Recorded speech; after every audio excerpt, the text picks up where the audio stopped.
everyone, welcome to Arcade Couch, the best place to get your gaming goodness and chill with your esteemed friends. My name's Dylan Blight, and join me on the couch this week, Ashley Hobley. Hey Dylan, excited to be here and excited to be considered esteemed. Don't know where that came from. Also here, Karen Marchant. Minor point, I'd prefer to be afraid, but guys, I have a serious topic we need to talk about on the show today. I was going to save it for like our next Explosion Network staff meeting or something, but I think I'm just getting podcast burnout from Explosion Network. We just release far too many podcasts. As a recorder or a listener?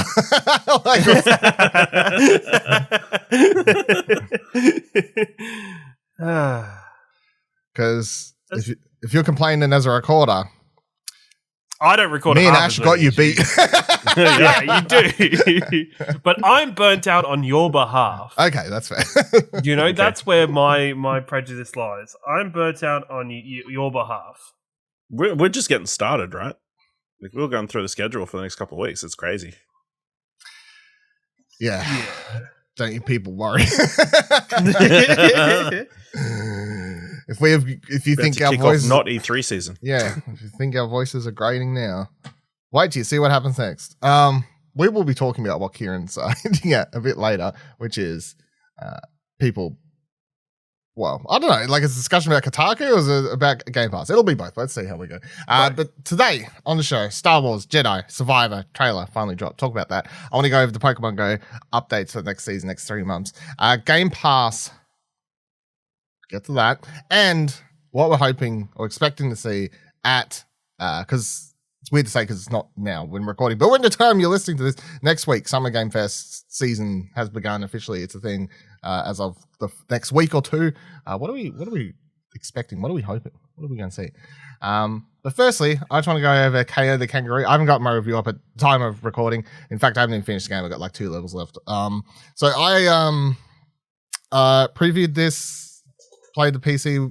I think I played like the first 2 levels. I was like, this is pretty cool. This is pretty great. Like, it's pretty chill, old school platformer.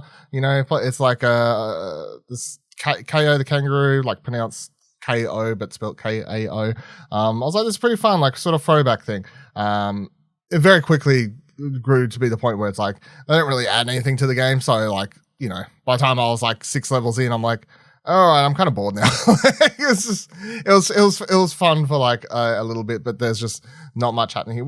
This would be a great game for kids, I feel like, because it's a very simple platformer, and the combat is literally just mash a button and perform combos, and the secrets aren't hard to find, and all that sort of stuff. But I think the reason, like, that would be fine, I think, if I was at least enjoying the world and story a lot more. But I just like the voice acting is terrible. I mean, I would expect, I don't know, is it bad that I'm annoyed there isn't some like actual Australian accents in the game that's like got a kangaroo and a koala and like all this sort of shit as the main characters? Like, they're all Australian animals and I don't have any Australian accents. Like, come on, what a letdown. But yeah, the story, I have no idea what's going on half the point. They're like, hey, this thing, we got to travel to this place, whatever else. Like, if you compare that to like Crash Bandicoot or Spyro, you know, like any sort of the classics that everyone loves, I understood what I was doing. I knew what the go was. I knew why each hub world was what it was, what the levels were happening, what the bad guys sort of intentions were, and sort of stuff like that. But for this, I don't know what the fuck's going on. I'm like, I don't even care. I got to a stage where the last time I was playing it the other night for an hour, I was just playing it with sound off and watching something else on the side while playing through the levels. So, I mean, that's my care factor for what's happening in the game at this point. So, I think I'm going to end up, if I was to guess, somewhere around a 4, highest of a 5, sort of on the review scale. Yeah, I think if you have a young kid, it's definitely a very accessible, easy platformer game to get into. It's definitely easier than, like, say, the most recent Crash Bandicoot or, you know, anything like that. So if you're looking for a new platforming game for a young child to play, I definitely feel like this is a good go. But otherwise, no, I don't think it's particularly going to be fun for most people.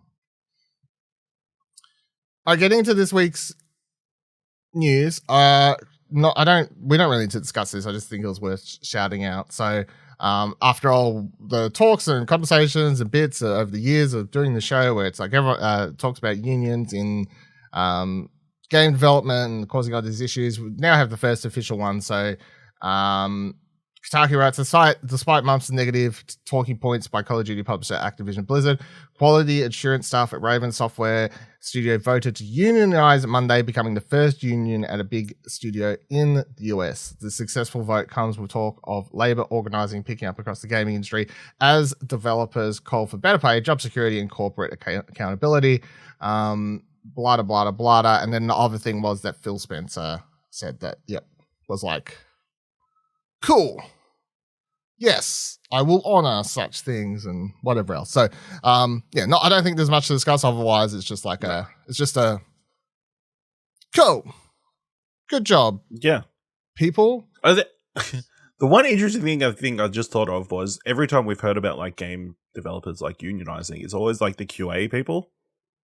I think it's because they like spend the most time talking because they have to like, they're like bug fixing and like that kind of stuff. Well, I guess, I think the thing is, when you think about crunch, who's the people that are crunching?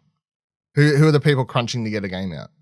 It's the people that are, QA, programmers. Like, it's not the people doing the art or story side, and it's not the creative side. It is the technical side, people that get stuck doing obtuse, ridiculous hours. So, definitely makes sense. The people who wrote the stories already moved on to, they're working on their next game. They're at a different studio by the time we're at this stage, sort of thing. So, I think that makes sense. EA apparently is planning to sell. So, Push Square writes, how do you like industry consolidation? We're not convinced it's the best of interest of gamers for a handful of conglomerates to own every major developer and publisher, but that's a path we're quickly hurdling down. And it looks like even EA is on the market. A report by Puck claims the juggernaut recently pursued a merger with NBC Universal, but also held discussions with Amazon, Apple, and Disney. While all of these talks eventually broke down, the Madden and FIFA maker has not given up. According to several sources familiar with the matter, EA has been emboldened with Microsoft's buyout of Activision and is persistent in pursuing a sale. However, some claim that the firm would prefer a merger, with current bigwig Andrew Wilson eager to remain a CEO of the hypothetical combined company. Apparently, this comes close to occurring with the aforementioned NBC Universal conversations. Puck reports that Comcast CEO Brian Roberts was looking to spin off the entertainment conglomerate into a new business with EA, which would see Wilson occupy the top seat. Negotiations broke down due to price, but it sounds like the publisher has not given up on the idea at all. So don't be surprised if some kind of acquisition or merger is announced at some point down the line. Ash, what do you make of the idea of someone picking up EA? Do you reckon it's more likely they'll get brought out or merge with someone? I mean, both possibilities are possible. I guess it just depends on how big the fish are. I guess to use a term. Do you say how big the fish are? Yeah. Are the fish bigger than EA or are they little than EA? Okay. Like if like Disney or Amazon or someone like that decides, hey, well, let's just buy EA. It's like, okay, that makes sense, I guess, kind of. Especially, I've been thinking, obviously this news broke like a week ago, like right after I recorded the last podcast. So like,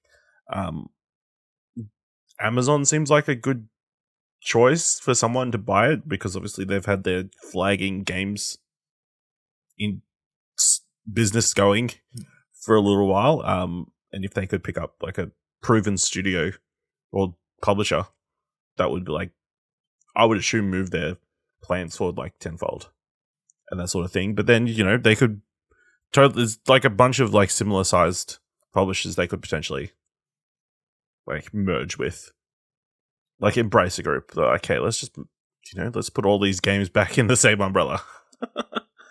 Oh dear. Or Epic Games or Take-Two, I don't know. Yeah. I mean, it seems weird and like we're not huge fans of the consolidation of the market, but it seems like very much like a business decision, like, which is weird because EA is like, it's got like a couple of like the best-selling games every single year in their sporting franchises. And I think the writing on the wall is, for me, as I look at EA, it's been dying for a while now, a very slow death in terms of a lot of games that it publishes and releases aren't either that high quality or don't come out to that much fanfare or have a lot of problems. And then kind of their flagship thing that was pinning them up, FIFA games with all of the microtransactions, the Ultimate Team, the fanfare around that, slowly the last couple of years has been dying off with people thinking that the game format and the progress in the game has been very repetitive and very stinted. And now this year we've come to it where EA has lost the partnership with FIFA. They haven't lost. They decided not to renew it. They decided not to renew it, but, you know... Did you see how much FIFA wanted? $1 billion over 4 years. I don't think that's that far out of what, you know... You know how much... Like, I would stagger to think the money that FIFA makes for 1 year... And yet you're saying that EA is dying when they're making... They could cover $1 billion right? over 4 years. That's the thing. They do that, but I think that is what stands up every other game that they make. How many people, right?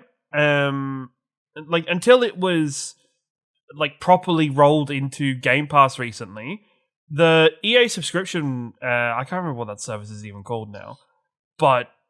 Yeah, the thing, EA premium subscription thing, you get like the EA premium subscription, or something, like 6 hours. That was, if you look at the substance of that service and everything, there's not that much substance to it anymore. EA used to have a rivaling NBA franchise until that died off and kind of gave way to NBA 2K. It used to there was a point back in mid to late 2000s where EA had a sports franchise, like a successful sports franchise in majority major sports in one way or another. And I think, yes, there's still NFL and NHL that they're releasing.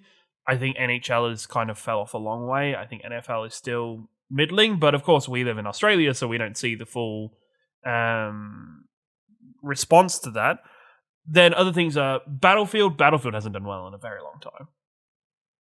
The last kind of positive Battlefield game I can think of is probably Battlefield 4. And even then, that had a fair amount of issues and a lot of back and forth with the developers and with EA. We've had EA's mishandling of the Star Wars franchising and their partnership deal. You know, the shining light, kind of not for better or worse, but the shining light of EA for me has been Respawn, and Respawn aren't enough to prop up that publisher.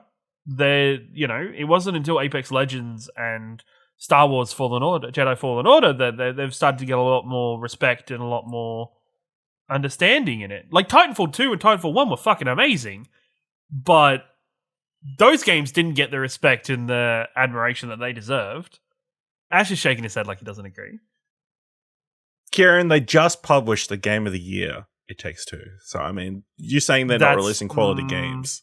Doesn't slide, you know what I mean? Yeah, but that's the thing, right? This is, I don't know, I feel like this whole strategy and this whole plan to me, personally, looks like EA have seen the writing on the wall and they're going, we're going to get out of this before it gets any worse.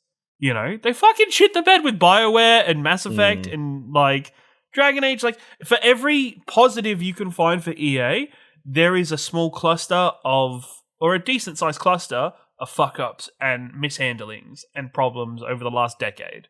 Absolutely. I mean, that's absolutely true. You only need to search the words EA Star Wars and you know, nothing but problems. But, you know, they're not the only ones that have had problems over the years, and other companies are still going strong. And they do have FIFA, which, you know, is their cash cow. But I think they're now worried about how that comes out this year. I mean, Take-Two isn't looking to, like, sell themselves, and what have they put out other than have GTA Online running, keeping them afloat? The problem is, though, I think EA's worried about, for FIFA fans and for those people that were diehard opening fucking packs and putting all that money into the system, we're already complaining about the game being stagnated and not being fair and not being enjoyable anymore. You've now got FIFA no longer having the licensing or the rights to that game, and FIFA wanting to go out and make their own game. I think that's for the best. I think that's for the best, but I don't think it's for the best for EA. No, I think it's for the best for EA. Why do you believe that? Because now they don't have to worry about any of FIFA's internal licensing. They can have more brands involved. Like, even just like, you can have boots from all these different companies. You could have Nike boots in the game, whereas they could just have like Adidas because they were with FIFA. You know what I mean? How well has Pro Evolution Soccer gone without FIFA licensing? That's different because EA have already got licensing deal with like all the leagues, all the clubs separate to FIFA, which is will make it much easier to transition. Whereas Pro Evo had very few licensing deals. I think once FIFA gets its feet under itself to start releasing FIFA games again, I think... How long is that going to take, though? I think it'll be quicker than you expect. There's no way they would pull the plug on this without a reasonable time frame in mind. No, it's going to be years before they release another FIFA game. FIFA in quotation marks. It's going to be like unless they push out like a 1996 Sensible Soccer version of the FIFA, where it's all the players moving at the same direction, not individual. You just control every single player with the same. Yeah, back in those days. They're the ones I like. Yeah, I would say the only thing that's been keeping EA sort of afloat has been FIFA and Apex Legends, as far as like money, like consistent money sort of coming in, those two franchises. And the only successes they've had like that sell well has been thanks to Respawn recently, to the point that they've like working on like probably half of EA's upcoming games are Respawn projects of Star Wars or Apex, or if the new IP I think was the other thing they're doing. So like there's just like everything was all eggs on Respawn.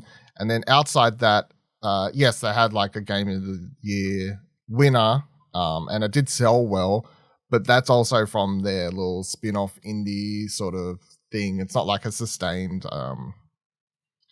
profitability and everything like that. I think in a world where EA's obviously seeing what's happened with Activision and Bethesda and shit, and I think it's a case of, I didn't even know we could do that. Like, is that a thing we can do? Like, can we get in on that sort of thing? I would agree with what Ash was saying too before, where I think Amazon would make sense as far as a buyer or a merger partner, because Amazon's just been burning money trying to make their games department work, and none of it has, and they've literally just burnt millions of dollars like trying to make these games, these MMOs have been putting out successful, and they're canceling and whatever else. It's like, okay, well, just take that millions of dollars and partner up with EA or buy them, and there you go. Like, there's your games division. There's the start of what you can actually do. I mean, that would be huge as well, because obviously Amazon owns Twitch, and like a lot of those sports games get integrated like more heavily and that kind of stuff. That one is the one that makes the most sense. The one that makes the least sense is Disney, because Disney literally just got rid of their games division. So yeah. And I think Disney's the only one they throw around because of the Respawn connection. Yeah. But I think Disney now is very comfortable with its kind of more free-flowing licensing ideas. Yeah. They don't want to own and do the Star Wars games in-house. They want other people doing them.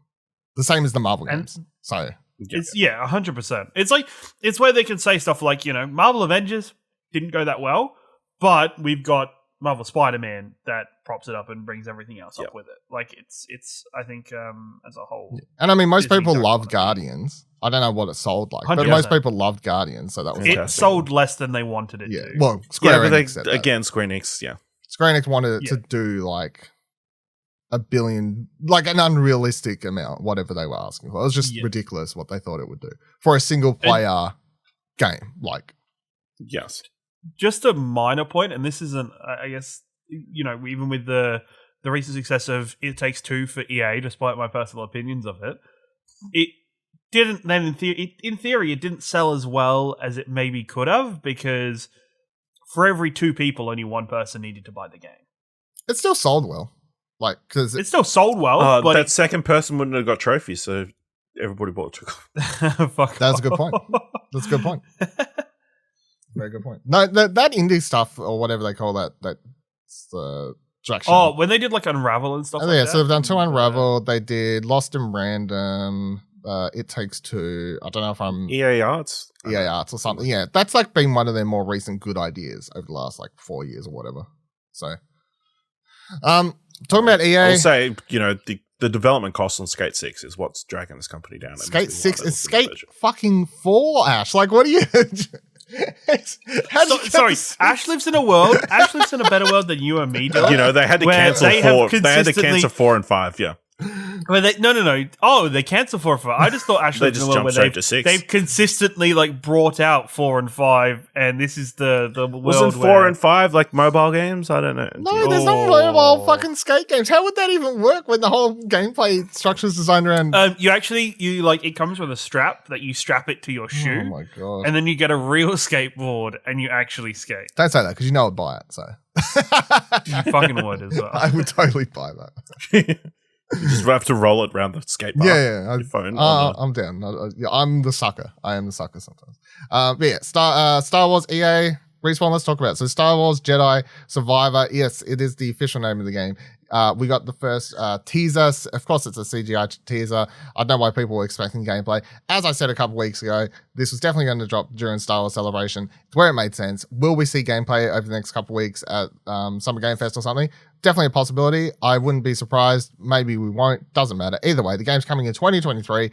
It is set 5 years after the events of Star Wars Fallen Order. It still stars Cal Kestis, as much as people wish it wasn't or cared, I don't know. He's still on the run. He's 5 years after the events. He's now even one of the fewer remaining Jedi in the world. Don't really know much about the story other than that. But Ash, what did you make of the teaser trailer that dropped for Star Wars Jedi Survivor? Looks pretty, you know. Yeah. More Star Wars. Does More look pretty, yeah. Okay. Is that the Grand Inquisitor at the end? The bad guy? No. The bad guy is. That's not. Yes. No, it's not the Grand Inquisitor. Yes, it looks like it is. No. It looks like it's the same sort of species of like. Is it even just the eye? The eye thing for the Grand Inquisitor. I mean, look. If it looks, I don't think it looks anything like him. But look, I think it looks very much like neither him. does the dude in Kenobi. To me, it makes no sense if it isn't the Grand Inquisitor. I need to look up. It's like a Dathomir, like dude, or like a witch. Like that's the Grand Inquisitor because he's got the black things on his ears. I'm like 100%. That's the Grand Inquisitor. Because if this is because I'm playing Jedi Fallen Order at the moment. Did you start it again? I started again. I'm now further than I was when I originally played it. You start more games. I'm actually really enjoying it. I swear to God. I fucking do. I really want to finish this one. But I don't think he's because the Grand Inquisitor has like these red. Okay, hang on. So apparently, according to the Star Wars official site, thanks to a caption, the person in question is simply an Imperial Senator on Coruscant. Yeah, that makes not sense. the Grand Inquisitor. Yeah, I was about to say because bold choice to show this trailer. That's what I thought when I watched it. The same weekend Obi-Wan comes out, and everybody's been complaining about the Grand Inquisitor in that not looking. You know what? The way they might have point because I actually really liked him when I was watching the show. Afterward, like beforehand, I thought it was meh. I liked it during. I think he looks better in the show than Context. He does look in the 2-second part where he was spinning the Clips lightsaber in the teaser trailer. Yeah. What do you make of this though? Then, Kieran, if you're like, hold on, before discussing this, how much further are you in the game? Because I remember last time, didn't you just get up to like Kashyyyk or some fucking like horrible place? Yeah, I'm after Kashyyyk. Okay, now. Like I am. I'm gently like kind of putting my pacing through, and it's the main thing I'm playing. I'll probably go back to it at some point today, other than trying out Sniper Elite 5. But what difficulty are you playing on, by the way? Just the normal one. Okay, I was about to say, just drop that shit to story and just fucking power through it. Just get through it. It's I'm looking forward to it. I think there's maybe I was trying not to read too much into this trailer as to not, overly spoil the game for myself. I don't know how really, other than the obvious spoilers that happened and people were up in arms about with the game when it originally released.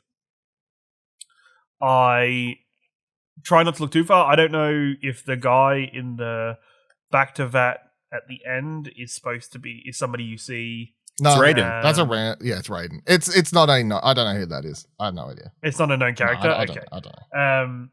So Seth- yeah, I was it looks trying like not to look Seth too Rogen, far right? into It does look like Sephiroth. But yeah. It did look like I was like, dude, if fucking One Winged Angel starts playing, I'm in. I'm down for this. I'm fucking all about this. Someone And he make has, that like, edit. And he has like a really long lightsaber with like a small like tip at the. Oh, that'd be so sick. But no, I'm interested in it. I think it kind of gives me even more motivation to actually finish Jedi Fallen Order in my current playthrough. Yeah, I think it's a good and well timed and well done trailer. I think there's not much more you can say that'll be hyped about it because did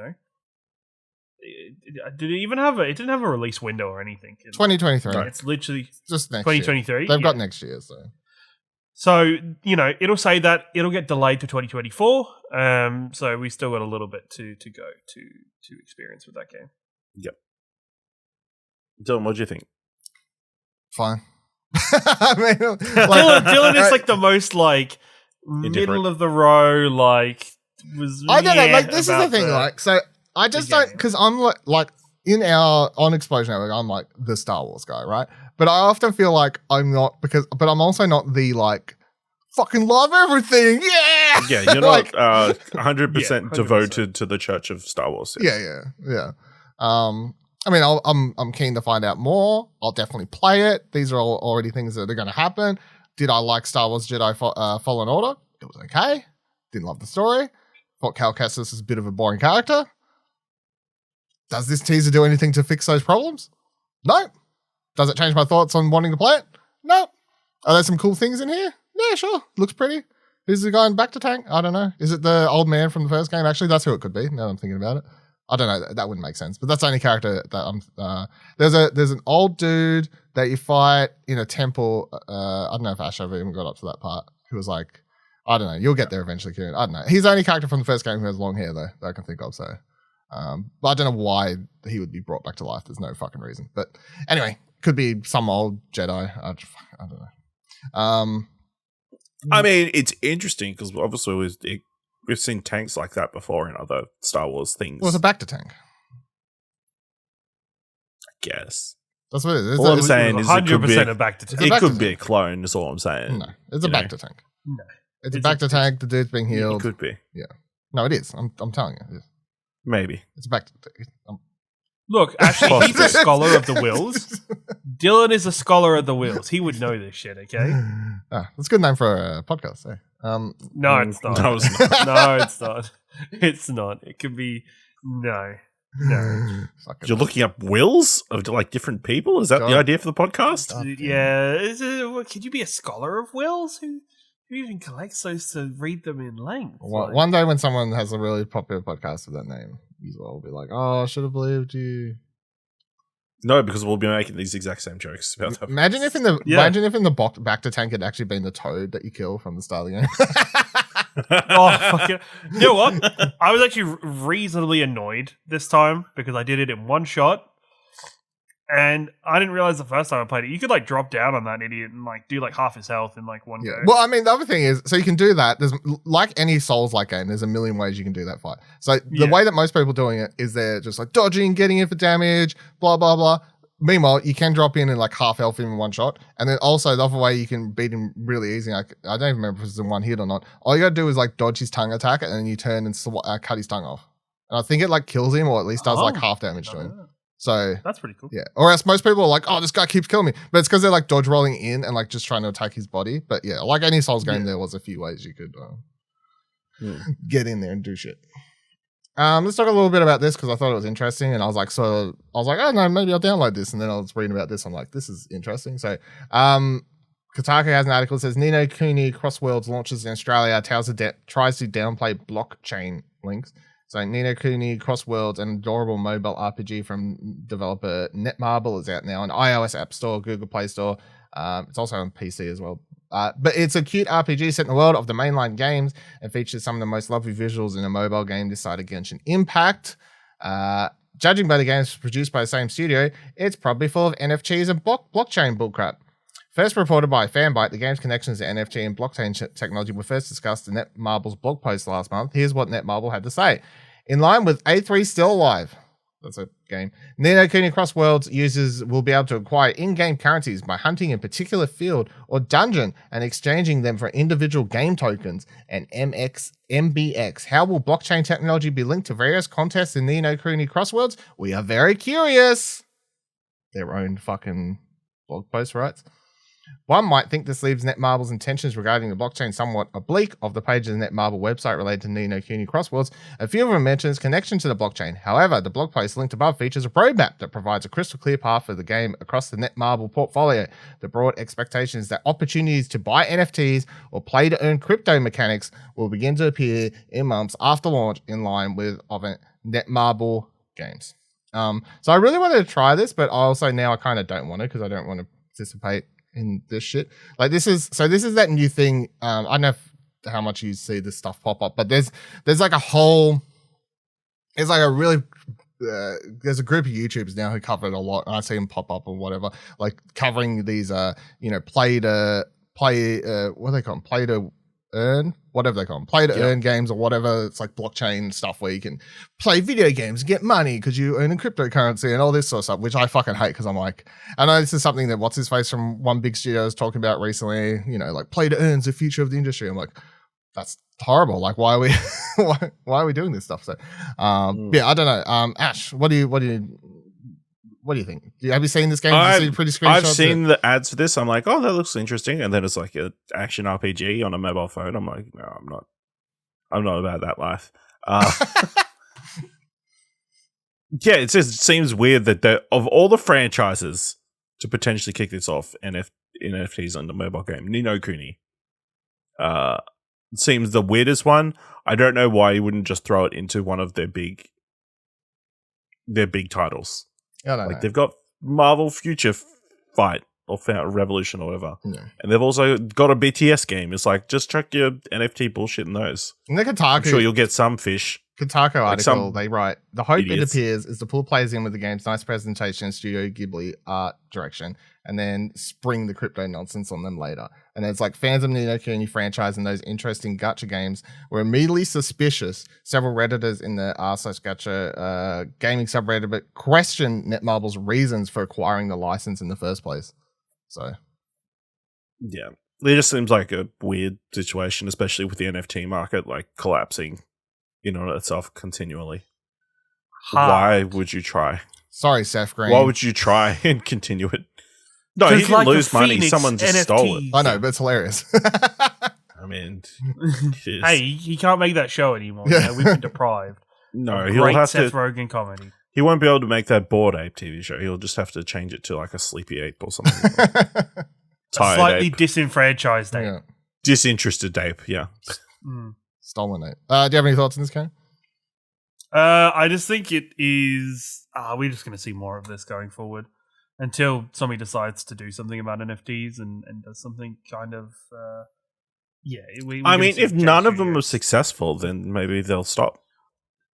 I feel like we see that in so many other games until somebody is successful. For every fortnight, there's been a billion fucking battle royale games that have come and failed. Like it's, yes, there's nobody who's proven the concept yet, but somebody will prove the concept, and then it'll just keep going from there. Yeah, I was disappointed because I probably would have given this a go, and now I'm like, I don't know if I can. But I mean, if every game in the future has this stuff implemented, at some stage I'm like, we lost the fight. I have no choice at this stage, sort of thing. All right, I want to quickly go over the Pokemon Go upcoming season of Go is the next season. So this is much like most games, they do 3-month rotations of seasons. So just want to quickly go over this stuff for people who are playing, like myself. So the seasonal bonuses this season are Increased friendship bonus for damage spray, dual module duration extended for 1 hour, 1 extra special trade per day. Doesn't help me because I don't have any people around me. 1 extra Pokemon candy when trading Pokemon. Doesn't help me because I can't trade. Guaranteed Candy XL when trading Pokemon. Doesn't help me because I can't trade. Guaranteed gifts from Pokestop spins. Increased damage from Pokemon participating in raids remotely. That last one's really interesting because actually Niantic's been in a lot of shit lately with Pokemon Go players. I don't know how much you see this pop up. Probably don't. There's all this drama at the moment because they changed the price of the remote raid tickets. You used to be able to buy a bundle with 3 of them for 250 coins in the in the store, and they upped it to 300. They're purposely trying to push people back into playing like walking places. So they haven't taken the remote stuff out of the game. They're trying to sort of disencourage it over actually walking down the street and going and doing the raid in person sort of thing. So it's been a whole point of contention. So, but increased damage for Pokemon participating in raid remotely is good because you do buy whenever you remote raid, your Pokemon do less damage anyway. Like that's the downside of remote raiding. So I don't know if that just equals out now or what the go is anyway. Your community days this upcoming 3 months will be the 25th of June, 17th of July, and August 13th. No Pokemon have been announced. A bunch of cool raids are coming back though, so stuff that I'm actually excited about for once. So between June 1st and 7th, Kyogre and Mega Steelix will be in raids. June 7th to 16th, you got Groudon back and Mega Aerodactyl. June 16th to 23rd, Mewtwo with Shadow Balls back. And you got Mega Venusaur. And then June 23rd to July 1st, Mewtwo with Psystrike is back. Mega Blastoise. So both those Mewtwo moves are exclusive. So I actually want those because I don't have a good Mewtwo. Spotlight hours for the June Nose Pass on June 7th, 2 times candy for catching Pokemon and stuff like that is really cool. If you want to read some more of the stuff, the article I've got up on the website will be linked. And then the ticketed event, so in case no one knows, for some reason I don't know why you wouldn't, but Pokemon Go Fest 2022 is happening on June 4th and 5th. It's between 10 a.m. and 6 p.m. local time, so this is a thing they started. I don't know if they started last year or the year before. Anyway, whenever COVID happened, they were like, because prior to this, Pokemon Go events were only done like they would do it in a city and you had to be there sort of thing. And then obviously with COVID, they started doing ones where you could buy a $20 ticket and it was just like a worldwide one. So now I think they're just going to keep doing those forever now, as well as having, last month they had their first in-location event. I think it was in Spain or somewhere. I can't actually remember. Anyway, so that's happening. That's exciting. Because that's the only one, obviously, you'll be able to participate in because they don't do fucking events in Australia as much as people are asking for them. There's like a petition to get one in either Melbourne or Brisbane. People are hoping to get like as a good location for a Pokemon Go event. What are you smoking about? I know you want something to say, Kieran. No? Oh, it's just the Pokemons, you do. What about them? I feel so out of it now with Pokemon Go. I don't know. It just feels so fucking... Am I old? What? I'm younger than you, and I feel old listening to you talk about Pokemon Go. Why? I don't know. Just not down with the sickness in that way. I mean, you're not in a fortnight either, so yeah, you're only as old as you want to be. Yeah, that's true. That's true. I do hope they do. I really want them to do an event in Australia because I would definitely fly and like if they did it for a weekend, I'd definitely go to Melbourne or Queensland or wherever the fuck they did it, I'd fly and do it. You know what? They can do it in Shepparton. I can guarantee, almost guarantee that it will not happen.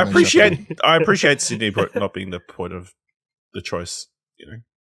They want somewhere with so usually wherever they go, it's usually a city that has a good sort of open area, like a park or something, with lots of Pokestops. And because the way they do it is obviously they program it in the game that you buy the ticket and then the game recognizes as long as you're within this programmed area, as long as you've brought the ticket, you're then participating in the game. And then they have Niantics there. They set up tents. They've got people in Pikachu costumes wandering around. They've got stuff. You throw your phone at the Pikachu costume people and try and catch them. They usually obviously fly in some of the more famous Pokemon Go YouTubers and stuff and have them be there so people can meet them.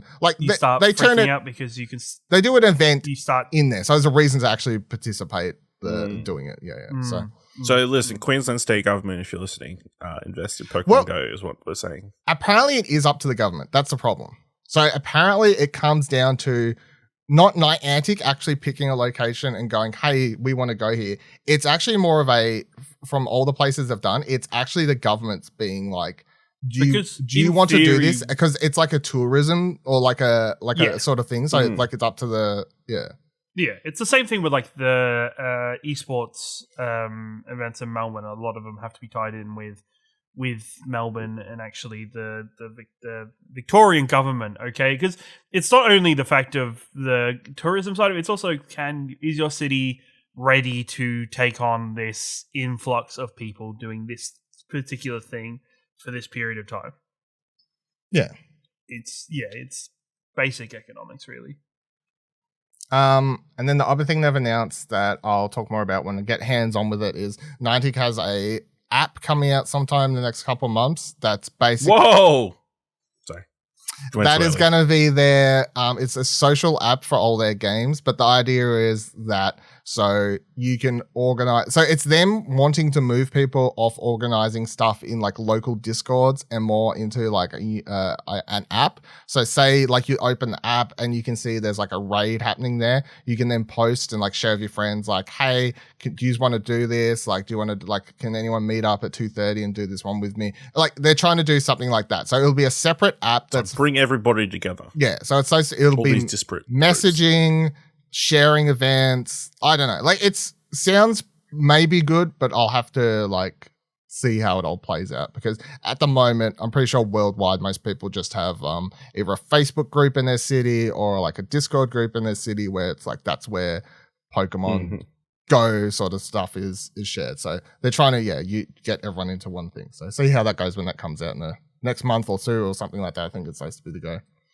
All right. Callisto Protocol is no longer set in the PUBG universe. This was random. I don't know if anyone remembers this game, but this is the thing. Nope. Really? You don't? Anyway.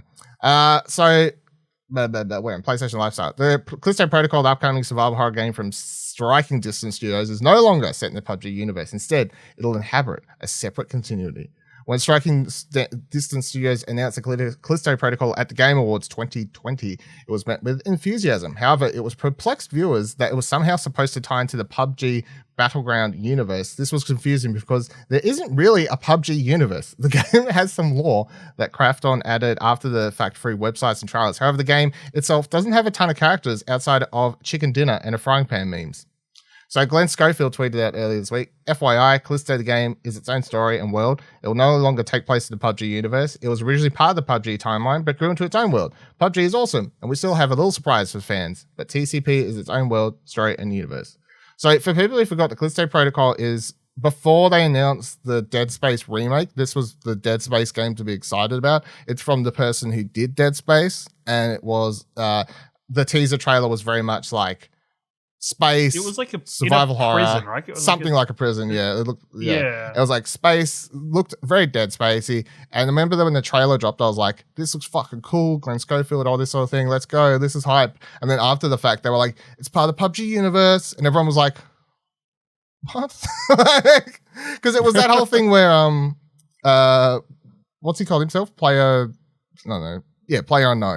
That dude, like the actual head, the dude who created PUBG and everything, like he left the main studio working on PUBG and he went and started these other studios and whatever to work on other projects, different sorts of games that were all supposed to be part of the PUBG universe. And this was like one of those studios that was working on this game. So now I love the fact that now they just reached the stage where like, this is just probably dumb to include in the PUBG universe. The idea of building a PUBG universe is dumb in itself. So I don't know. Either way, I'm still hyped for this game. Hopefully we could potentially see something this year. PUBG almost feeling the need to, Fortnite had built itself into this kind of multi-dimensional universe kind of system. Apex Legends is already a part of a wide-branching universe and continues to grow and build upon that. I feel like when this was originally brought out, I was like, oh, this is PUBG's trying to cling on to something to try and mimic that same kind of pathway for itself. And it was a very last gasp attempt at doing so. I still just don't know who cares about PUBG. Like, who gives a fuck? Not many people anymore. Who gives a fuck? Lord of the Rings Gollum got a release date, finally. I feel like I've been talking about this game for anyway. Anyway, Daedalic Entertainment and Nacon have announced that Lord of the Rings Gollum will release on September 1st for PS5, PS4, PC, Xbox Series XS, Xbox One, and a Nintendo Switch version will be coming apparently later in the year. Presumably, I'd guess that would get pushed to next year, to be honest. But anyway, I remember, Kieran, you had like some maybe you're interested thoughts on this last time we talked about it. Like, would you play this in September? No, I still I'm still interested in this game. I still think it's going to be interesting. It's interesting for them to take this as the aspect of, it happens during the course of the early parts of Fellowship of the Ring to try and fill in what kind of Gollum was up to and Gollum's storyline for that. I hope we do get to do some like creep in on Gandalf and Frodo and that kind of thing. But well, the gameplay they've showed, it's very much like a stealth game. So yeah, very much like it'll be stealth. They've still not shown any fucking gameplay of this game really. They've shown a little bit, but not like they've shown a little chunks. bit, but not much to get an idea of what this game is moment to moment. No, I just want to kill some fat, filthy hobbitses. It's it is, and I think it's releasing at a good time considering Lord of the Rings has its own Amazon series coming out this year. It will kind of cross with that, and I think it literally will. So I just double checked. This game comes out September 1st. Lord of the Rings: Ring of Power starts the 2nd of September. Yeah. So it's literally now the week of. Unless they delay that series. Unless they delay the series. You can lick your Gollum-like fingers and prepare for Ring of Power by jumping into this. That'll be cool. Yeah. All right, let's talk about Game Pass. Ash's favorite thing. So Kotaku this week put up this article after years of hype. Xbox Game Pass Burnout is here. So I'll just write this quickly. Go over this quickly. Typically, they write when Game Pass starts trending, it's either because it scored a killer game or some influencers cohorted a viral joke that ultimately does nothing other than hand a $2 trillion corporation 2 days of free marketing. Over the past few days, however, Microsoft's games on demand program started trending for another reason. Players say they're unsubscribing for now. The burnout largely comes from subscribers saying that Game Pass isn't delivering on its value proposition for a monthly fee. Game Pass grants you access to a Netflix-style library of games that you can download to your Xbox or PC, or in some cases, stream to a compatible device. But the big selling point is this. Every first-party Microsoft game hits the library at launch. Many subscribers get access at no extra cost to Microsoft's prestigious first-party releases like Halo Infinite or Forza Horizon 5. Earlier this month, Bethesda officially now is part of Xbox's first-party studios following an industry-shaking acquisition in 2021. The latest two biggest forthcoming games, space RPG Starfield and vampire shooter Redfall, developed by Bethesda's subsidiary Arcane. Both were expected to launch day one on Game Pass this year. Now they won't come out until the first half of 2023, leaving Microsoft's first-party portfolio looking much drier than it did a month ago. So this article was going around, and I don't know, people were given... I don't know if people were just getting annoyed about the headline or something, but people were like giving shit to Kotaku over this for some reason, even though I was like, I did see people making the tweets. Like they didn't start Game Pass was trending not because of them, but they wrote after. Anyway, Ash, let's get your thoughts because you hate Game Pass and Xbox and everything. This idea that people were so pissed after the delay of those two Bethesda games and with no upcoming first party. Currently, we are about to get an Xbox conference, so I will say currently. We currently have no major Xbox first party releases on the calendar. Do you think it's a fair criticism for people to have that Game Pass is a waste of money at this point? I think it's just a case of people making smart financial decisions. If there's games there that they're not interested in playing, then why are you paying for the service? Which is a bad thing for Xbox that they're not consistently putting out games that people want to play, or like a large volume of people. I think it's interesting, this new story on the back of Netflix's disastrous kind of first start of the year, where they've been losing subscribers and then had to cut a lot of people. Xbox is probably not going to have that same problem because they've got an endless vat of money, but if you're not using a service, don't pay for it, is what we're saying. And I don't think there's anything wrong with telling people that. I don't think, especially now with price of everything going up, it's like, people, can't fault people for not paying for something that they don't have to. My one thing I'll say on that is, do you think that it's a good idea to only care about Game Pass and want to subscribe to it for solely the first party AAA games? I think that's clearly what draws people in. That's like the big figure things. I mean, sure, there's other great games that are on there that you might not have played that are smaller titles. And obviously there's a certain segment of the audience who this is the best way for them to financially get access to a large number of games. So I suspect they would continue to subscribe unless they don't want to play those games. And it's all personal choice. Like, you know, you just because you have access to stuff doesn't mean you have to play it. You know what I mean? It's all personal taste and like what people want from their video games. Yeah. I mean, there is an element of this too, though. The people saying this stuff are like, like adding Phil Spencer and being like, fuck you, you fucking lied to us. And now I'm going to unsubscribe. And you piece of shit, how dare you delay the game? You should have just put it out broken and I would have complained to you then as well. Like, Kieran, what do you make of this story? I think it's an interesting point. I don't think this is the first time that Xbox Game Pass has gone through a down period. Like, not even a down period, but gone through ebbs and flows. I feel like there are definitely, and I think this is the same for Netflix for me personally, is there are peaks and ebbs and peaks and flows to what you use those services for. You don't have to use those services for absolutely everything. You just peak it to your fancy, you know? I think I think a couple of things. I think those delays happen. I also think at the same time, I feel like Xbox have something in their back pocket that they will be announcing for it.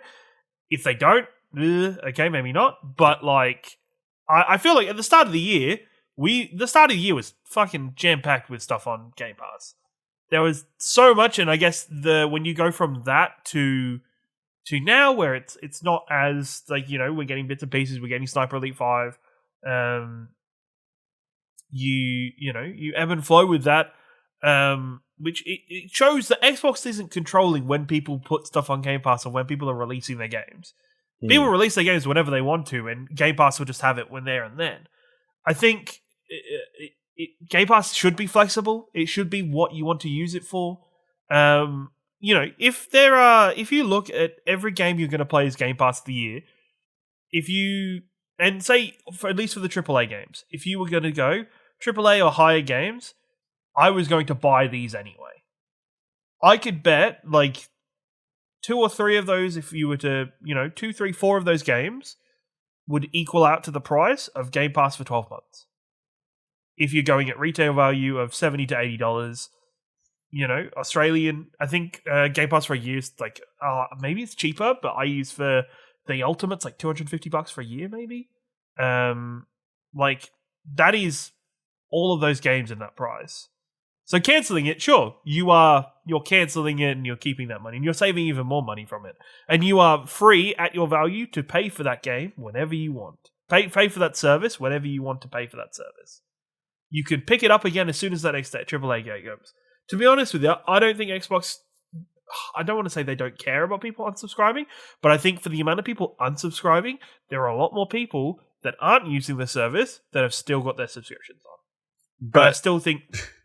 But Xbox needs everybody to keep subscribing, to keep everything in the black. It needs to. It's the same with all these streaming services. They need to keep growing exponentially. They need to keep growing like every quarter. But I think to justify the spending.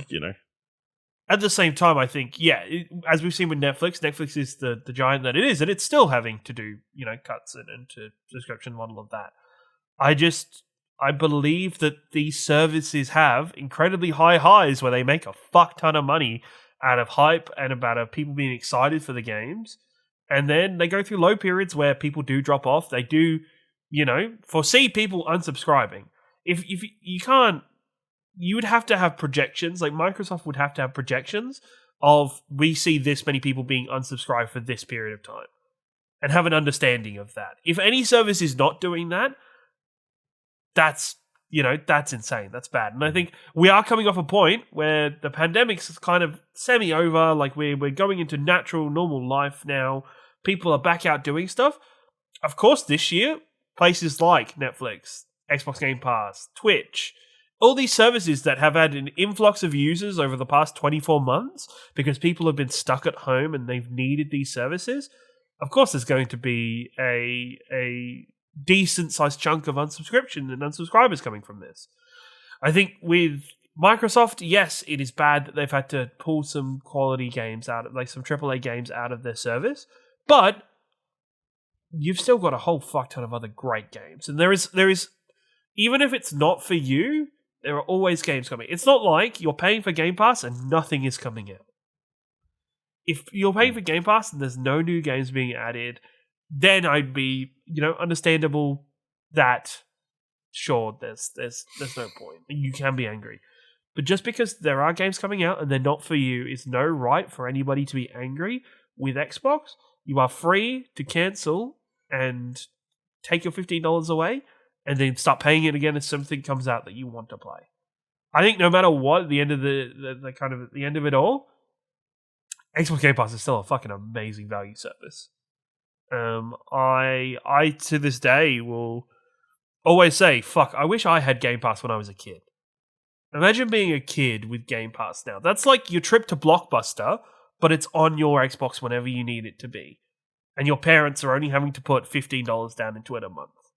Like, that's fucking insane value for so many more families, so many more kids, so many more people growing up and getting access to games now that we wouldn't have had when we were children. No way. I think the thing that annoys me, if you don't like the subscription of anything, like Game Pass, Netflix, Stan, Disney, whatever, take your money away and resubscribe when you want it. The thing that annoys me, though, about any of these things, be it Xbox, Netflix, whatever, because Netflix has a similar problem at the moment where people are like, oh, I'm unsubscribing, there's nothing on here. I just hate that because I'm like, there's plenty on here. Like, the Xbox and Netflix actually are very similar to me in that people are seeking, they're saying there's nothing on Xbox because there's no AAA big X-Party first things on there. And then Netflix people unsubscribing at the moment saying there's nothing on there because they're not getting a new Stranger Things every other fucking week. And I'm like, but there's always... That's a weird thing to say this week. Yeah, I know, but I'm saying, because there's not a Witcher every other week or, these big ones that people care about.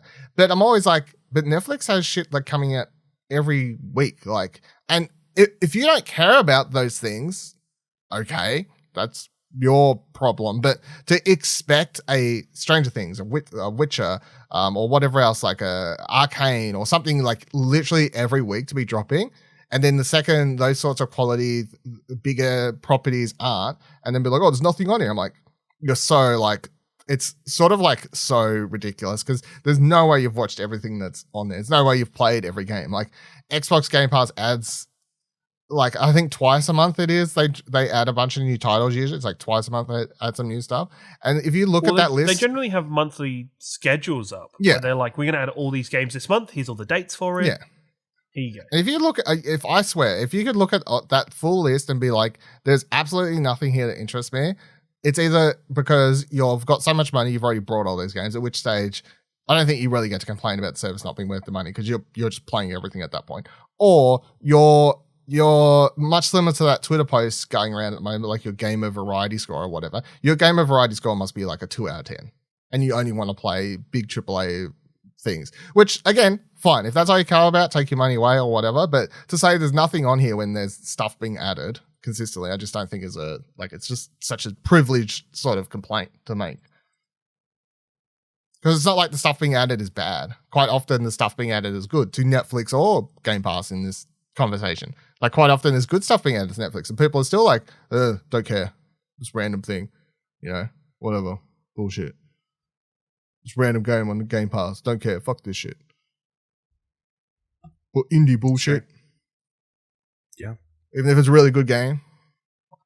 I mean, it's just another case of Game Pass devaluing indie games even more because it's sort of not content. Yeah.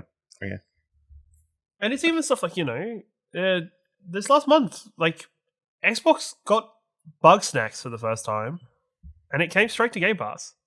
Like, you didn't have to go buy that game, but now that it's there, and it's something the PlayStation users have had since its launch, you've got to go play it. You not got to go play it, but you can go play it now, and you don't have to go and buy the game. Sniper Elite 5 came out in the last, 2-3 days? And it's there on Game Pass. Trek to Yomi obviously came straight to Game Pass, which, according to Dylan's review over in ExplosionNetwork.com is probably a good place to get it. And then Sleeper Citizen, a game that I want to get around to playing because I've seen nothing but sleep. Isn't that Citizen reviews. Sleeper? Yes, one Citizen of those two. Yeah. Sleeper Citizen. Sleeper. Yeah, that came straight to Game Pass as well. So, I mean, there's smaller stuff there, but obviously there is definitely an audience that is only interested in the AAA. Honestly, it's like, I wouldn't be playing Jedi Fallen Order right now if it wasn't for the fact that it was on Game Pass and that I randomly saw it when I was like, it is I think the beauty of having Game Pass and the beauty of having Netflix is I can randomly just scroll through it and just be, oh fuck yeah, I'll pick this to say shit. Like recently on the Netflix side of things, I really wanted to start watching One Piece, but at the same time, I was wanting to watch One Piece while I could be distracted by something else. And so I was like, cool, I'll watch it on Netflix so I can listen to the dubbed. And listen to the dubbed version of it so I don't have to pay proper attention to it the whole time because it's 1,000 episodes and I want to get through the start before I get to the really good stuff. Dylan's nodded off because you're talking about some anime. No, I was bringing up a list of I opened the Xbox Game Pass app and was looking at the recently added. So here's what's in the recently added. They've got Pac-Man Museum Plus, Sniper Elite 5, Floppy Nights, Farming Simulator 2022 or 22, Jurassic World Evolution 2, Umuragami Generation Special Edition, Little Witch in the Woods, NHL 22, Illidan Chronicle Rising, This War of Mine, Final Cut, Danganronpa 2, Goodbye Despair, Citizen Sleeper, Track to Yomi, Loot River, NBA 2K22, and Bugsnax. Even for me, I'm like, I wouldn't want to play all that. But of the games there that I haven't played, stuff that I would be happy to try out for Game Pass, I'm like, I'd try Sniper Elite out. I would try Floppy Nights out. I would try Jurassic World Evolution 2 out. I've wanted to play that, how the fuck you say it, generation game. Little Witch in the Woods, I did download if I ever get a chance to play. Citizen Sleeper, I thought about trying, but I don't know. But I'm like, that's the thing. That's the complaint. There's no big AAA games. Sniper Elite 5 is probably the closest you've got in that most recent edition.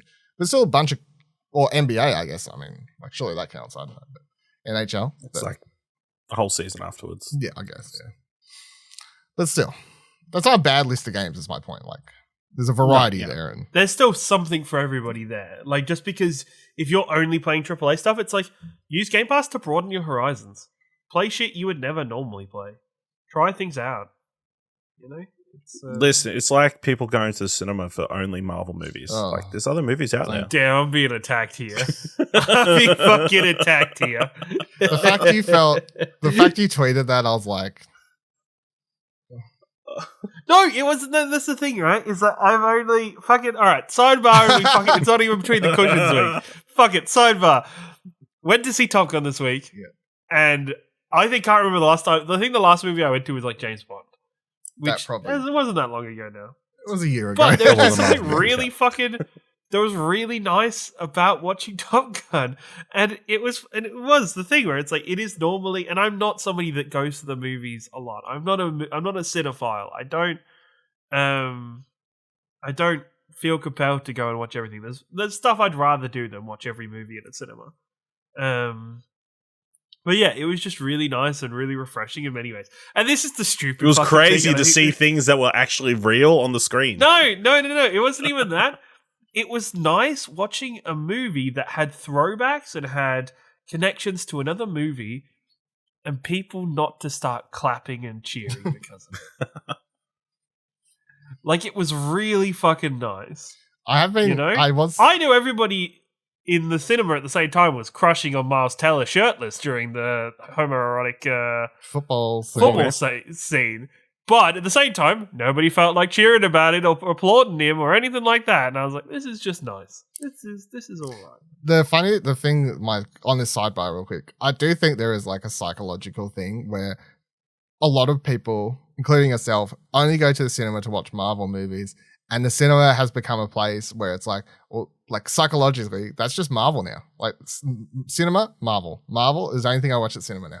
Because if you think, even if you weren't a big cinema goer 10, 20 years or whatever ago, and you only went and saw blockbusters, big movies, you were still getting a lot more variety. You were still watching, say you only watched James Bond or Top Gun or, whatever the big action franchises, Fast and Furious. Yeah. You only went and watched big action movies. That's fine, but you were still getting a lot more variety. Now that variety is being replaced by the biggest blockbusters today, which are Marvel movies, and now it's a associative thing where cinema is Marvel cinema. why would I go watch anything else? Like, there are no other movies. So I definitely think that's a real thing, and that's a real problem. But yeah, that's a whole different fucking subject to get into. All right, I think we're done talking about Game Pass. Anyway, unsubscribe, don't subscribe. Whatever. Wait, were we talking about Game Pass?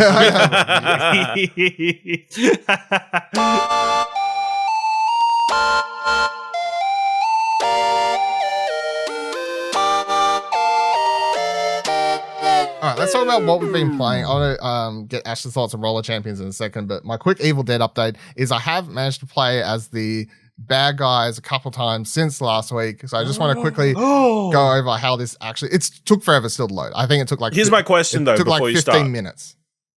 If that's your On question. stream, Yeah. you like messaged the devs like, "Is this a bug?" Yep. Did you ever get a response? Yep, I'll look into it. They said. Did no findings? No. I've got nothing. No. I gotta. It's like, we'll just look into wait. that. They're still looking. And was there any updates since you? No, I got an automated message that was no, like an update for the game. No. Or not that I've seen. fixed it. No. It took 15 minutes still to load in every time I've done this, so it's still taking forever. I don't know what the go is. Anyway, I got into it. Last time I So tried. they probably just added you to the list of people who are allowed It could to be played, yeah. play it. I mean, 15 minutes is whatever. I know. I like we're saying on stream. Like, I understand it probably takes longer to load into a game, like it did to get Jason or something. But half an hour, I timed it like after stream that time. Like half an hour is too long. Like it doesn't seem like that's not acceptable. Anyway, so here's how it works.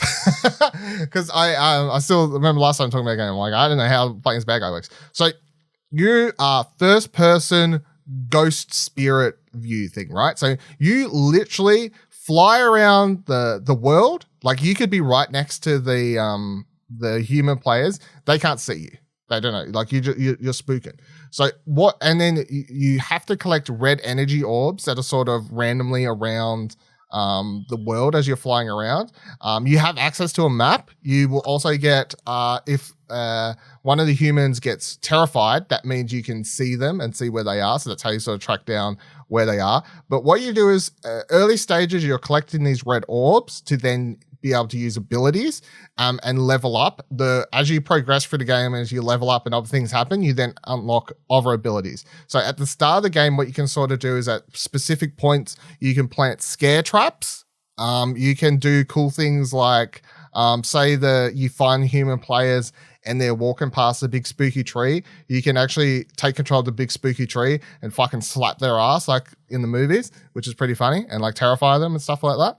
And then as you progress further, you then unlock the like you can also do like the one I was playing as, at least, because there's 3 different bad guy classes, so they all have different movesets or whatever. But like one of the moves I have early is like a sort of charged ghost attack. They'll like go through the human character if I line it up right, and they'll like spook them and like terrify them and stuff like that. So at the start, you're sort of just being a shitty poltergeist trying to go around and scare them. As you level up, then you get access to, you can create portals where like enemy AI will jump out of and start attacking and stuff like that. So that's when you get to the later stages I was talking about, where last week, if you watched the stream or you heard me talk about it, like where you're at the points as the human characters defending the object, like trying to get the knife or trying to get the last page of the book. Like I'm floating around, like creating portals, trying to terrify characters, but taking control of like an Ash if he's terrified, and then having to go and like fucking going full on at other people and stuff. It's actually pretty cool. Like it's so much different to the human side of stuff that you don't feel like you're just playing a very similar thing but solo with different elements, which is sort of like, I guess, what Jason felt like. But yeah, it's a lot more different. If you manage to like scare the human players with traps and stuff like that, you're like, ooh, like I got you, like sort of like it feels sort of fun. So yeah, I'm having some fun. I just wish you could get into games faster. Still, is my thing with that. So I managed to watch somebody do the monster, the hunter, whatever you want to call it. I actually felt motion sickness while I was watching it, and I wasn't even paying full attention. It is fast. Like, you do fly around fast, so. Like, it was very weird. And after a while, I was used to it watching, but, like, yeah, it looked very fun. I think for maybe did you do the tutorial for it before you jumped into it, or did you just jump into a game? No, I just jumped into a game. Jumped into a game because maybe you had the understanding of what to do as a player, but when I was watching, I was so confused what the fuck this person was supposed to be doing, like in terms of objectives or how to stop somebody from doing the objectives, or what their kind of overall progression was to win. There was a lot of information. Yeah. And I think there's a lot of interesting ways, like you could pick and choose what to level up and what to gain extra points in. I think it's very complex and interesting. I just think there was a bit of a learning curve there from at least from a viewer's perspective. Yeah, I think it does seem a bit confusing at first, especially if you were to jump in and play this first rather than and not even understand what the other players are trying to do. But simply, if you find that players early, and then you can sit on their ass and always know where they are, then you're sort of going to have a massive advantage because you're so much faster than them that you can guess what page they're trying to go next to and race to there and set up some spooky traps and stuff like that to get ahead of them. But if it takes you ages to find them, or the other players are really good at never getting terrified, so you don't even get alerted to their position, and it takes you forever to even figure out where they're going, and they're just getting book pages, and you're like, oh, I don't know. You could try and guess. It's once they get the first 3, and then they're going for the final one, you're like, okay, cool, I know where they're going now. But it's that first 3 where they can go sort of any direction that's the hardest, I think. Yeah. Ash, you've managed to play some Roller Champions. Yes. What's the luck? Yes. Yeah. Really? It's disappointing. For people who don't know, Roller Champions is the Ubisoft game that was revealed at E3 20 years ago. Yep. In which you play a roller derby kind of contest where you have to grab a ball and make several laps of the course to charge up the points, I guess would be the best way to describe it. So if you do 1 lap, if you shoot it in the goal, you get 1 point. If you do 2 laps, you charges up to 3 points. If you do 3 laps. 5 points and you win, right? Or whatever it is. Well, 5, it's first to 5 points. Yeah. If you lose, if the enemy team grabs the ball while you're doing the laps, then it resets. And there's certain checkpoints on the map. So you have to start from you have to go around to the first checkpoint. You can go around and the direction of it is clockwise. So you can go anti-clockwise around the track, but the checkpoints are still in the same. The first checkpoint loads up, then the second checkpoint. So you could do 6 laps before you complete a lap. You know what I mean? Yeah. It's fine. I definitely feel like it's missed its opportunity to be a big thing with Knockout City coming out first. I feel like if you're not playing with a good team, it's not fun. Yeah. A team that's willing to pass the ball, not just run the whole track try to run the whole track by themselves. There's definitely kind of elements of strategy you can go with. Definitely passing the ball is a huge. If you got a team that will pass the ball, that's a huge advantage. It makes it much easier to go around the track, and that kind of thing. I think I still haven't figured out exactly the speed mechanics. You get faster if you're drifting behind somebody, but then if you're completely by yourself, it's how do you catch up with somebody else? I guess you just turn around and hopefully you tackle somebody going the other way. I look forward to potentially playing this with you guys or something, seeing if that improves my opinion of the game. It is a little bit bland at the moment. There's only the one track, the one stadium in the game. So it's a bit repetitive. At least with some other sports games, it's the different locations, even a different color set for the stadium would, I feel freshen it up and make it feel different, even if the layout of the field is the exact same.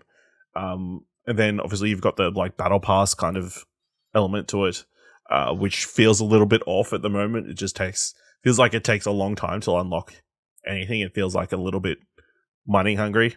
There's no way to earn, as far as the currency in the game is wheels. As far as I can tell so far, there's no way to earn wheels without paying for them, and wheels are the only way to. Wait, don't you get 8 wheels every time you load up a game or something? No, you earn fans.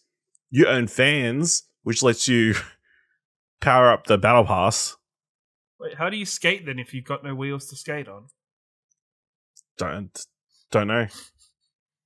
Maybe that's the solution. I need to break the skates every match. You need to like smash your skates into like the opponent's faces to break the skates off, and then you just you steal their skates. You steal their skates. You Man, just smash it. I don't know. They're like the skates are made of like a hard rubber or something. I don't know if they would actually break if you smash them into somebody else's face.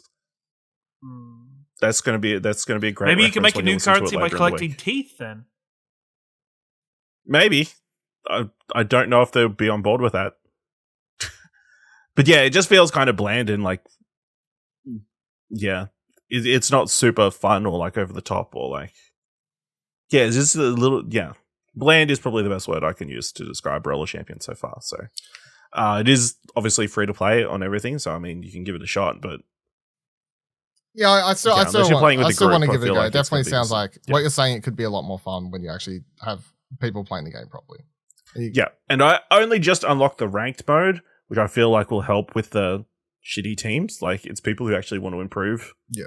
Rather than just a random quick match of, like, I assume people trying the game for the first time. So that might improve the quality of the games. Yeah. Like, especially if it's, like, a tense, like, you're knocking people out.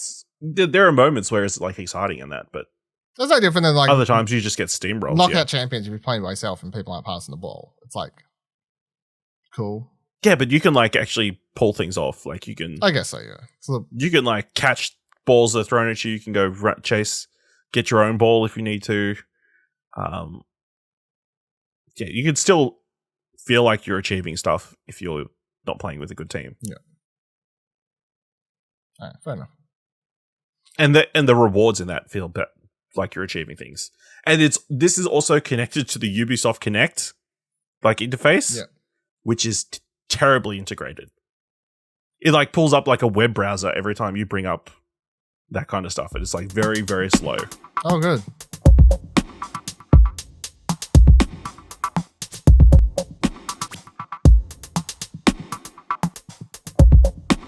Final sort of discussion point before we finish up the episode. We are coming into, as I said at the start, Summer Game Fest week stuff happening. Got Summer Game Fest coming up this Friday as of your listening. Is it this Friday? Yeah, when you're listening to this, like, this is out on Monday. Where are we at? Fuck, I forgot time. Oh shit! No, it's the following. The following week. Sorry. The following Friday. We got Summer Game Fest on the 10th. We've got Netflix Geeked Week thing happening there. We've got the Xbox thing happening on the 13th. Sony this morning. We got State of Play this week. State of Play is this week is the thing I got wrong. State of Play is this Friday. I can't remember the time off the top of my head. Anyway. Early. So Sony this week, Summer Game Fest next week, Xbox the week after. A bunch of stuff's going to be happening though. What, Ash, I don't know, if you want to just go 3 things off the top of your head or even more if you want, what things do you think, or what things would you want? Either or, I'll take anything. From Sony, God of War Xbox, Ragnarok. or... Yeah, okay. Yeah. That's a must. It needs to be dated. All signs point to it being announced and coming out this year. So that they need to show something from God of War Ragnarok. Otherwise, the speculation will continue to build that it's getting. I don't want to get like, obviously listen to this, the Platinum Explosion will do. Yeah, we'll probably go more deep. This past week's episode of Plat, I literally said we will be getting a State of Play in the next 2 weeks because if we don't, God of War ain't coming out. Yeah. Cool. And then with listens, and they're like, damn, we need to put one they're together. Like, that Dylan guy, he's on the ball. It's fine. We got this. Proof that they're listening. Other than that, I don't know. Like, I guess, it'd be cool if we saw some more Final Fantasy 15. And it'd be good if Xbox came up with something that was going to release this year. Final Fantasy 15, are they doing 16, sick fucking hell. Numbers. Ash just wants to go back on the road trip with the boys. I'm doing my He just wants to go back on the road trip with the boys. Yeah, give us Final Fantasy 15 too. No. What have they been up to? No. The boys. This is all right. We just followed the 10-2 model. The boys are now in a boy band together, and they change outfits for different roles and different. That would actually be great. And then you just recast all the boys with BTS. His meme is that Final Fantasy X-2 was a girl band. Was a girl band. Was just Yuna and the Riku, and I can't remember the third girl's name. It's like Destiny's Child, right? No, because she wasn't in Beyonce she wasn't in the original Kelly Rowland one. and whoever She wasn't the other in one the is. I don't remember her name so either because she was a new character. Yeah. She was a new Still character. works for. But no. I was going to say Final Fantasy 16 is something I'm expecting at PlayStation. So the PlayStation thing they've said third party. So obviously Square Enix is on board for that sort of thing. And I wouldn't be surprised if we see some Final Fantasy. That's if Square Enix is still third party. Yeah, I don't fucking. I would expect remember there was a story we talked about in Plaid a couple weeks ago where I can't remember the producer or whoever it was saying, hey, there's Final Fantasy's like basically done. We've got a trailer even ready to go. We're just waiting to post it. So Yep. Like that's expected. Like I fully expect the trailer to drop. He's saying there's one, they're just waiting for where to post it. It's like, okay, well, State of Play seems like the exact sort of place you'd drop a Final Fantasy 16 trailer to me. So, Kieran, do you have anything? I think Hellblade 2. Like, I want Microsoft to come out and say, hey, Hellblade 2, we are releasing it this year. Like, this is the AAA game that we're filling in this slot with at the end of this year for our summer release. Yes, winter release. Do you reckon Hellblade 2 has a big enough pool that most people would care? Or is it still... Yeah, okay. No, I think it does, just because, look, they've already shown their faith in Hellblade 2 because it was the first Xbox Series X game they showed. Like, it was the first Xbox next generation game they ever showed was Hellblade 2. That's because Hellblade was so critically acclaimed, I feel like. It was. I don't know if it did numbers, though. I still think it does enough numbers to make this Game Pass stuff go away, to make people feel like there is going to be games coming out on Game Pass and on Xbox at the end of the year. I think Hellblade 2 is a fantastic game to do that with. I am on the same boat. I really hope Final Fantasy 16, I'd fucking lose my mind if they were like, hey, end of this year it's coming out. Here's a fucking trailer for it. Let's fucking go. Here's the Final Fantasy 14 times. There will be no matter what. Like, it's, it is. But it is 100% the case where I want a bunch of devs to be like, hey, we're releasing games end of the year.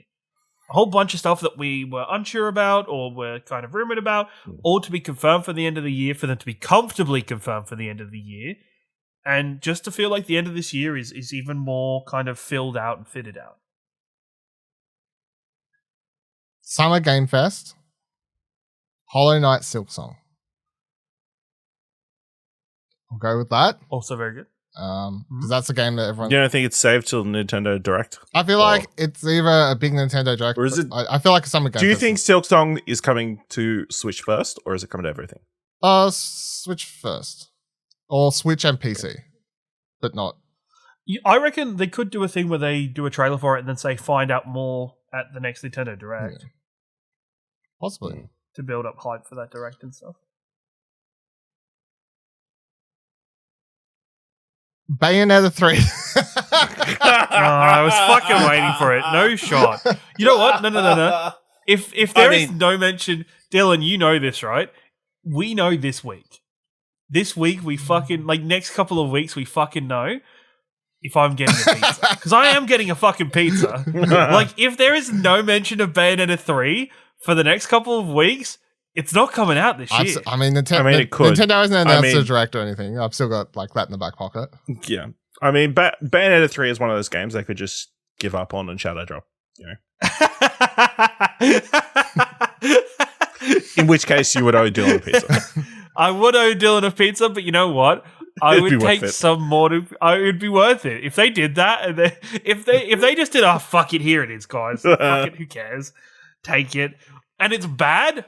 I will happily give Dylan. I'd be of two minds. I'd be like, shadow dropped. I'm excited I can play it. and that hurts. Do you not think this game deserves more? Like, I'll be of two minds. But no, I mean, I can see Bayonetta, like Bayonetta 3 is something that could show up at Summer Game Fest. Like, it was announced at a Jeff Keighley event, so I know you want to like me. Yeah, but it just won't be. It just won't be at this one. I mean, it might not be. It'll be at a Summer Games Fest, just not this one. Or it could be at a Nintendo Direct that's yet to be announced. I don't know. So PSVR stuff is happening at the Sony thing on Friday. We know they're going to talk about it somewhat. I'm expecting I'm actually expecting a rough release date. I'm throwing it out there. Rough release date. Why are you shaking your head?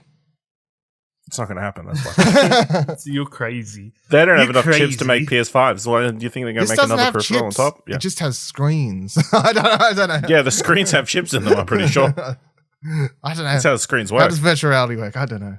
Maybe. No, it'd be nice if they were just like early 2023. It would be nice. I just think it's like that. Early 2023. PSVR 2. That would be it. That's early 2023 is like, yeah, mate. You're not. There's no shot they don't say VR for a Christmas period. No, I reckon it'll come out. Well, like, I think they've got a threshold of PS5s out in the wild that they want to hit before they would release PSVR 2. Maybe. I could see PSVR releasing in March though. Can you imagine if you could buy a PSVR 2, but you couldn't buy a PS5? That'd be terrible. Funny. I don't think but also likely. I don't think they. I think March is not a good time for PSVR. Why? Because all the non-PSVR games are going to be coming out there. Yeah, Starfield, like Redfield, March is. Yeah, Breath of the Wild, Starfield, all the Breath games. of Redfield and Starfield.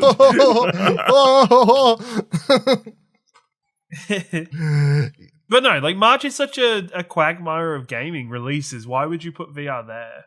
I feel like that's just kind of sending it to fail. Nah. Sony treats it like a big dog. It's either sending it to fail or sending it to cover up the fact you don't have any big games. No, Sony's treating it as a big dog. Which I don't. You don't release it alongside an actual game. You treat it as your big release. Like you don't release it alongside the same month that you treat it like it's a big release game. I don't think VR's big enough to do that yet, though. They got to treat it like it is. For it to be. Nah, I don't. For it to be, you got to treat it like nah. Do you want me to know why I know they won't treat it like it is? Because of the clusterfuck that was trying to get your VR adapters for the PS5 when it initially. You don't have to worry about this anymore. There's no adapters. There's no cameras. No nothing. It's one cord, Kieran. One cord. It's one cord. USB-C. That's it. I'm not joking. This is confirmed. This is a... No, I know you're not joking. I just don't think... I Just just no think hope. you're huffing some copium at the moment. Huffing something, For, that's for sure. how big VR is for the PlayStation market. It's huge. All right, yeah. I'm also looking forward to all the crazy indie games that we'll likely see that won't come out for another 2 years, but Love that. will be eagerly anticipated. Okay. Is Devolver doing anything? They haven't announced it, but I presume they will. No. Yeah. What craziness are they going to do this year? Yeah. Like, how can they top? They've just got to last year's? continue their ironic. Somehow they've got to make some sort of chain of blocks. Right? I'm getting to the stage. Yeah, well, that would be actually a good way to go. I'm getting to the stage where nearly for their streams, I need to watch a recap video on the story of the Devolver digital. Do either of you worry that Devolver is going to get to the point of Rick and Morty where it becomes too self-aware and too woke? Where it's and because yeah. No, their Maybe. last event was Yeah. very self-aware, so I'm pretty sure. No, but like there was, I don't know, Rick and Morty became self-aware in a bad way. I don't know. I stopped watching it where like season it 2. was. That is exactly when it started happening, and when I stopped lot of people watching it stopped because watching I got sick of seeing all the No. the fuckboys online. Like, Yeah, that's the difference. The Devolver things is more niche. Yeah. You know? They don't have the crazy fans jumping on McDonald's counters asking for Szechuan sauce. yeah, it was that stuff that I was like, I don't really want to be part of this fan base at the moment, so I stopped watching. Yeah. But there's like a bunch of indie games that we're hoping to get like dates for. So hopefully that happens. Like, obviously there's the rumor Strays coming out in June.